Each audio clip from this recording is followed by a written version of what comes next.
ये सृष्टि 84 घटनाओं से गुजर चुकी है। 84 बार ये हो चुका है। इस अर्थ में सिर्फ 21 अब तक किसी रूप में मौजूद है। 63 पूरी तरह से गायब हो चुकी हैं। इससे फर्क नहीं पड़ता कि आप कैसे ढूंढें, पर आप उन्हें अपने सिस्टम में याददाश्त के चिन्हों के रूप में देख सकते हैं।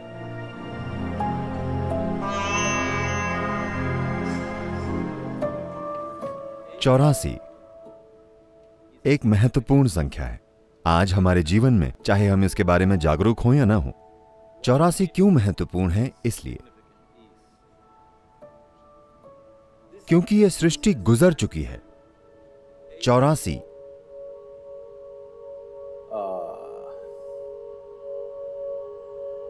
घटनाओं से। 84 बार यह हो चुका है। यह 84वीं घटना है। आज आधुनिक विज्ञान प्रमाणित करता है कि पूरी सृष्टि बस कंपन है। यह मेरा आविष्कार नहीं है, यह वैज्ञानिक तथ्य है। जहां कंपन होता है वहां ध्वनि भी होगी।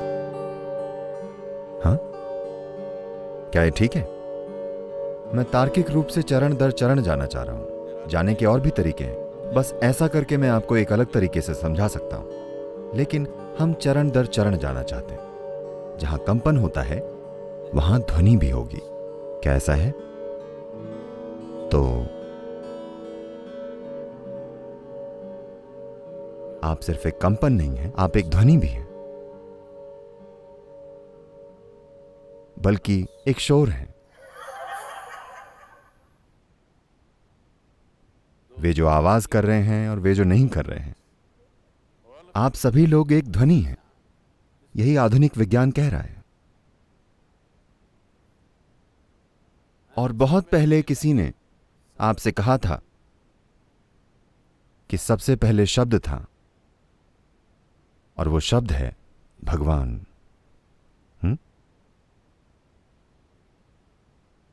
आप जानते हैं, बहुत पहले ये कहा गया था। ध्वनि एक शब्द है ना? बल्कि एक शब्द ध्वनि है। फिलहाल मैं अगर हां कहूं, क्योंकि आप ये भाषा जानते हैं, तो आप उससे एक अर्थ जोड़ रहे हैं। अगर आपको ये भाषा ना आती, तो जहां तक आपका सवाल है, मैं बस एक आवाज पैदा कर रहा हूं, है ना? क्योंकि आप उनकी भाषाएं नहीं जानते, आपको लगता है कि वो कुछ अजीब आवाजें पैदा कर रहे हैं। नहीं, वे कुछ बोल रहे हैं।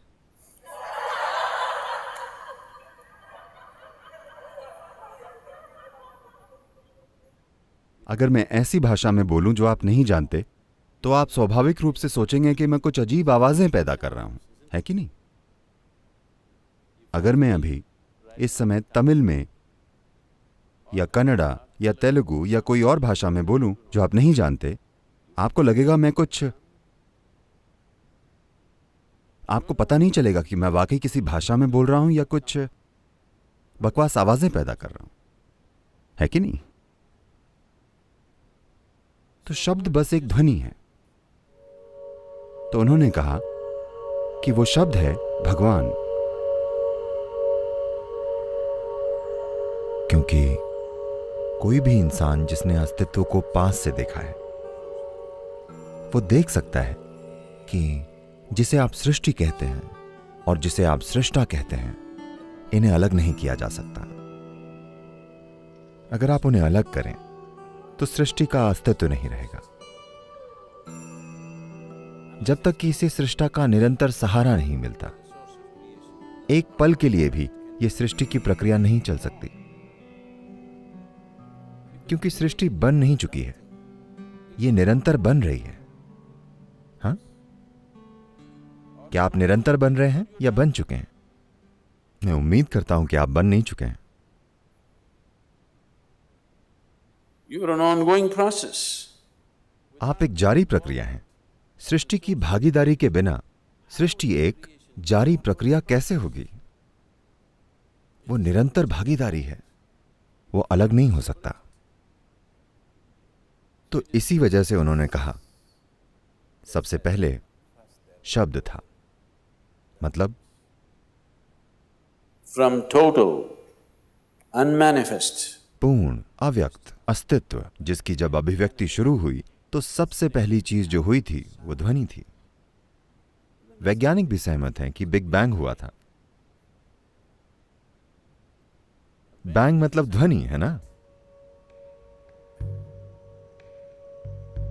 भारत में बहुत सुंदर तरीके से व्यक्त किया गया है कि पहले और एकमात्र ईश्वर जो दुनिया के इस हिस्से में मौजूद थे वे थे रुद्र। रुद्र का मतलब है वे जो गरजते हैं, गरजने वाले। तो उन्हें रुद्र इसलिए कहा गया क्योंकि यही सृष्टि की शुरुआत है, क्योंकि ये एक गर्जन है। वैज्ञानिक इसे बैंग कहते हैं। अब वैज्ञानिक बैंग के सिद्धांत को वापस ले रहे हैं कि एक बिग बैंग हुआ था। वे कह रहे हैं कि कई बैंग हुए थे।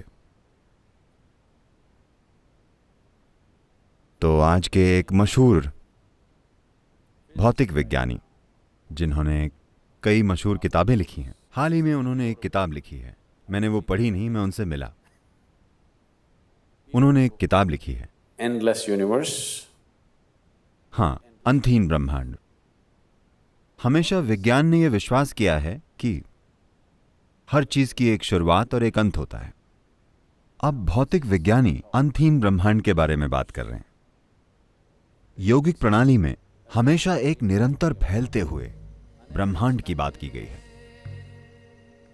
पहली बार शीर्ष स्तर के भौतिक विज्ञानी ये मानने लगे हैं कि कोई शुरुआत या अंत नहीं है, ये अंतहीन ब्रह्मांड है। ये एक मशहूर सिद्धांत है जो अभी वैज्ञानिक समुदाय के बीच है कि ब्रह्मांड अंतहीन हो सकता है। तो जब मैं इनसे चर्चा कर रहा था, मैंने पूछा कि क्या यह संभव है कि वो एक बैंग नहीं बल्कि एक गर्जन थी, एक निरंतर गर्जन। उन्होंने इस बारे में सोचा और उन्होंने कई चीजों के बारे में सोचा और वे बोले यह हो सकता है। शायद वो एक बैंग नहीं था, वो एक गर्जन थी। वो एक पल में नहीं हुआ, वो कुछ समय तक गरजा और फिर धीरे धीरे सृष्टि बनने लगी। तो पहला रूप, पहले ईश्वर को गरजने वाला कहा गया। रुद्र मतलब गर्जन करने वाला। तो मैंने पूछा आपको क्या लगता है उन्होंने कितनी बार गर्जन किया होगा? वो बोले हम कह नहीं सकते। हम कह नहीं सकते क्योंकि हमारे पास जानने का कोई तरीका नहीं है कि कितनी बार, लेकिन निश्चित रूप से उन्होंने एक से ज्यादा गर्जन की थी। फिर मैंने कहा किसी दिन अगर आपकी खोज आपको वहां पहुंचाती है तो इसे एक सहायक चिन्ह के रूप में रखिए कि वे 84 बार गरजे थे। उन्होंने पूछा आप कैसे जानते हैं, किस आधार पर यह कह रहे हैं? मैंने कहा अपने सिस्टम में देखकर मैं कह रहा हूं कि सृष्टि ने 84 बार गर्जन किया है और ये आगे भी कई गर्जन करेगी। ये कुल मिलाकर 112 बार गर्जन करेगी। जब ये आखिरी बार गर्जन करेगी तब कोई शुरुआत और कोई अंत नहीं होगा, ये शाश्वत सृष्टि होगी।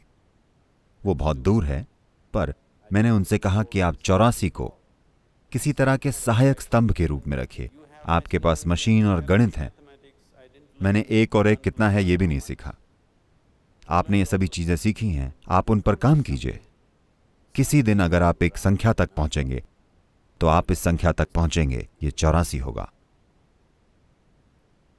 ऐसा कैसे हो सकता है, उन्होंने पूछा। मैंने कहा अगर आप आज एक पेड़ काटते हैं तो लोग उसके तने में मौजूद छल्लों या चक्रों को देखकर कहते हैं कि पिछले 1000 सालों में अकाल कब पड़ा था, ज्यादा बारिश कब हुई थी, आग कब लगी थी, सब कुछ है ना। अगर आप अपने सिस्टम में अपनी जागरूकता का इस्तेमाल करके प्रवेश करते हैं तो इस सृष्टि का पूरा इतिहास इसमें लिखा हुआ है। 84 बार ये सृष्टि गरज चुकी है। हम इस 84वें गर्जन में हैं। 84 गर्जनों के कारण जो हुआ है हम वहां हैं। उन 84 सृष्टियों में से जो हुई हैं, 83 हो चुकी हैं, ये वाली हो रही है। इनमें से जैसे सृष्टि हो रही है निरंतर, विलीन होना भी निरंतर हो रहा है। तो विलीन होने की प्रक्रिया कुछ सृष्टियों के लिए शुरू हुई और ये विलीन होती गईं। उनमें से सिर्फ 20 अब तक विलीन होने की प्रक्रिया में हैं। विलीन होने के अलग अलग स्तर हैं। बाकी की पूरी तरह से मिट चुकी हैं, सिवाय इसके कि आप अपनी जागरूकता में उन्हें देख सकते हैं, इस सृष्टि में देख सकते हैं, क्योंकि किसी रूप में इनमें उनका शेष भाग या अनुभव मौजूद है।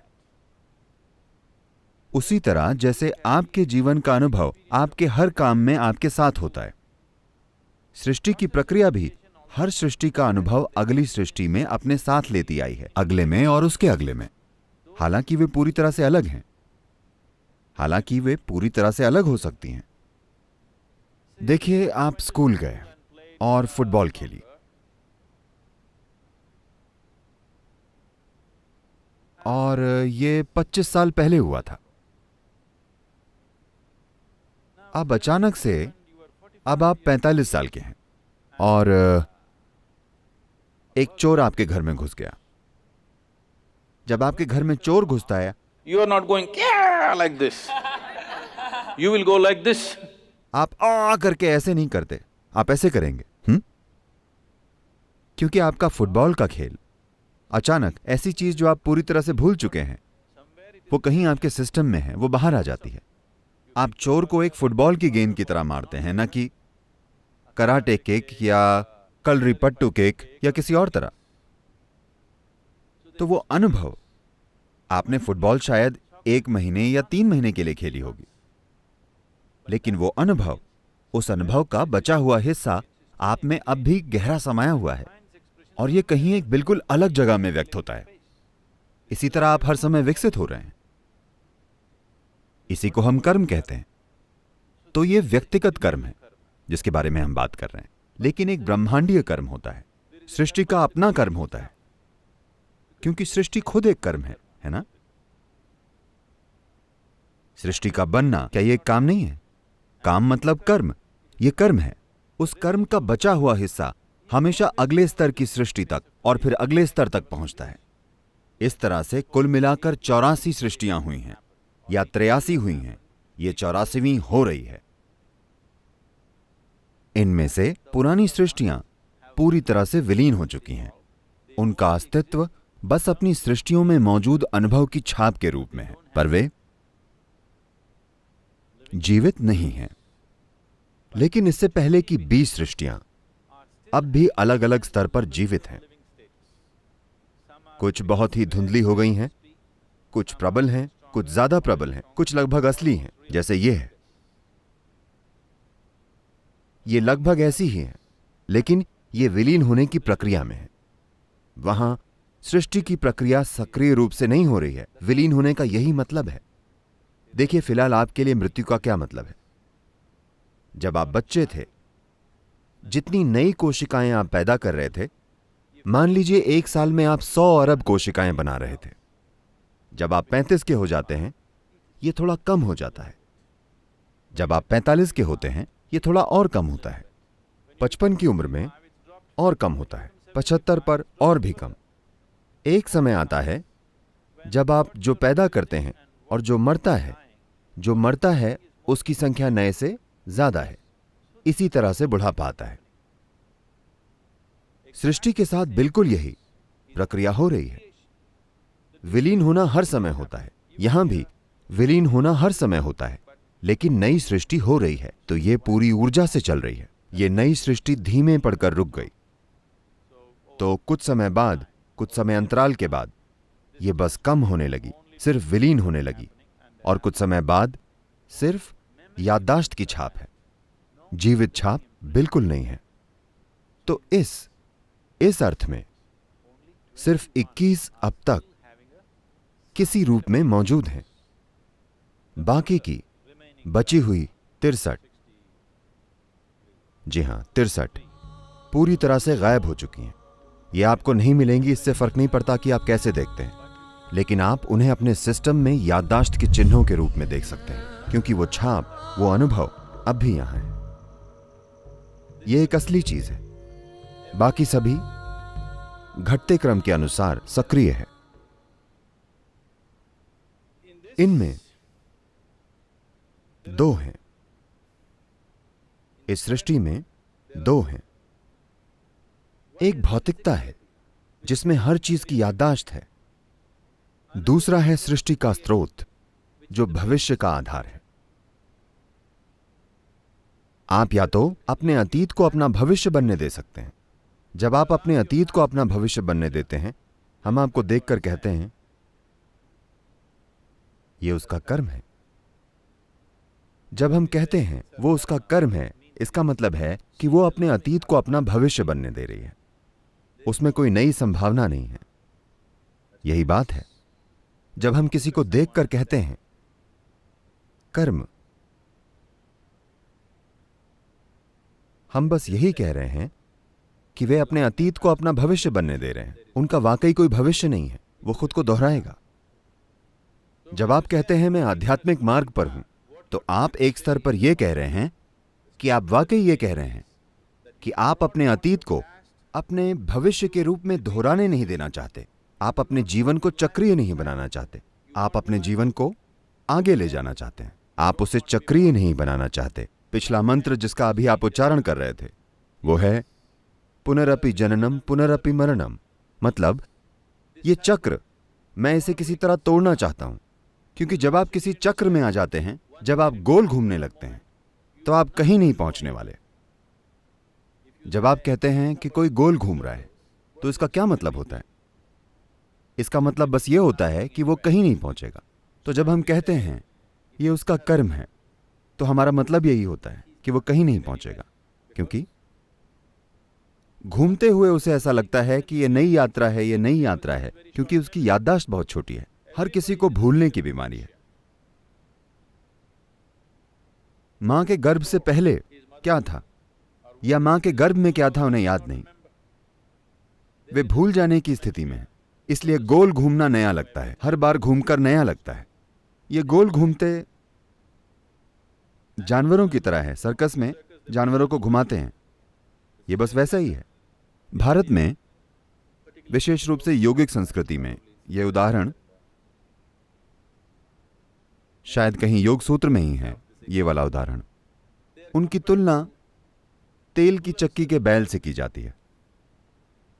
तेल की चक्की पर वे बैलों के साथ ये करते हैं, वे उनकी आंखों पर कपड़ा बांध देते हैं, उनकी आंखों पर कुछ बांध देते हैं, या फिर सब कुछ बांधकर बस इतना छोड़ देते हैं। और ये एक तेल की चक्की है, पर बैल सोचता है वो कहीं जा रहा है। जैसे आप ट्रेडमिल पर चढ़ते हैं और ऐसा लगता है कि आप कहीं जा रहे हैं, पर आप कहीं नहीं जा रहे हैं। यही कर्म है। तो ये आयाम जिसे आप अभी देख रहे हैं वो दो स्तरों पर है। एक हो चुका है, दूसरा हो रहा है। तो उनमें से 83 हो चुके हैं। अगर आप संख्याओं में बात करना चाहते हैं तो 83वां हो चुका है, पर अब भी हो रहा है। बचे हुए हिस्से के रूप में यह अब भी हो रहा है। आपका जन्म हो चुका है। क्या ये हो चुका है? जन्म हो गया है, पर अब भी हो रहा है ना? आपकी मृत्यु हो चुकी है, लेकिन अब भी हो रही है। आप समझे? आपकी मृत्यु तय है ना? यह पहले ही हो चुकी है। जिस पल आप पैदा हुए थे आपकी मृत्यु हो गई थी। मृत्यु की ओर आपका पहला कदम हो गया था, पर अब भी हो रहा है। आप इसके पूरे होने का इंतजार कर रहे हैं, या आप इसे टालना चाहते हैं, लेकिन यह हो रहा है ना? और यह पहले ही हो चुका है। तो आप में एक और आयाम है जिसका जन्म नहीं हुआ है, न ही मृत्यु होगी। अगर आप उस आयाम को छुएं, सिर्फ तभी आप में भविष्य जैसी कोई चीज होगी। वरना आपके पास बस कर्म है। कर्म मतलब आप अपने अतीत को भविष्य के रूप में दोहरा रहे हैं। आप शायद रंग बदल रहे हों, आप शायद तरीके बदल रहे हों कि आप उसे कैसे करते हैं, पर फिर भी वही चीज है, कुछ भी अलग नहीं है। वही चीज जो गुफा में रहने वाला आदमी करता था, आप भी वही कर रहे हैं। तरीके और क्षमता शायद बदल गई हो, लेकिन चीज वही है। क्या ऐसा नहीं है? ये एक लंगर है, ये एक लंगर है। आपने लंगर फेंक दिया है और आप अपनी नाव को चलाने की कोशिश कर रहे हैं। ज्यादा से ज्यादा वो गोल घूम सकती है ना? तो हम लंगर खींचने की या लंगर की रस्सी काटने की कोशिश कर रहे हैं ताकि अगली बार नाव चलाने पर वो दूर चली जाए। तो पूरी आध्यात्मिक साधना इसी पर आधारित है कि आप मुक्त होना चाहते हैं। मुक्त का मतलब यह नहीं है कि आपको भूलना होगा, लेकिन आपको उस याददाश्त से मुक्त होना होगा जो आपको चलाती है। और यह याददाश्त सिर्फ आपके मन में नहीं, आपके शरीर की हर कोशिका में याददाश्त है।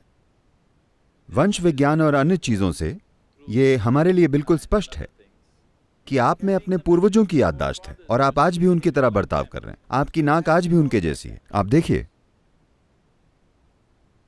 अगर आपने हाल ही में नाक की सर्जरी ना करवा ली हो, हाँ, There are many symbols. कई सारे प्रतीक हैं या शरीर में कई पहलू हैं जो स्पष्ट रूप से ये कहते हैं कि इन 84 सृष्टियों की याददाश्त अब भी आपके शरीर में मौजूद है। ये सृष्टि के हर परमाणु में है। तो आप उसे साफ करना चाहते हैं, आप उस याददाश्त को साफ करना चाहते हैं, क्योंकि ये याददाश्त आपको बांधती है। ये याददाश्त आपको जुड़े होने की भावना देती है, पर साथ ही साथ आपको बांधती है, आपको जाने नहीं देती। तो जब आप साधना करते हैं तो आप सब कुछ काटने की कोशिश करते हैं, क्योंकि काटे बिना, अपना लंगर काटे बिना आप आगे नहीं जा सकेंगे। तो ये याददाश्त मुझे क्यों रोके रखती है? इसी याददाश्त ने आपके शरीर को और आप जो अभी हैं उसे एक रूप और समग्रता दी है। इसके बिना, इस याददाश्त के बिना यह शरीर नहीं बनाया जा सकता।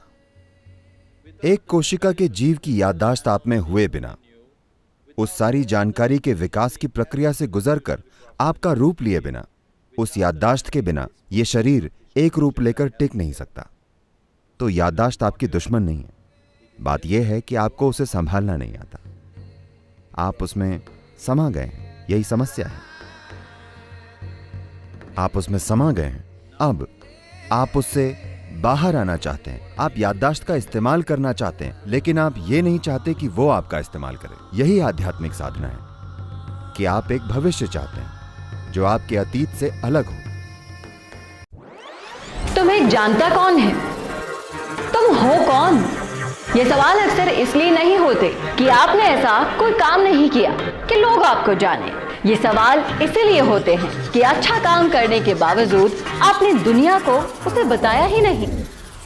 तो अब वक्त है दुनिया को दिखाने का, अपना वीडियो बनाने का, खुद के YouTube चैनल के जरिए पूरी दुनिया में छाने का।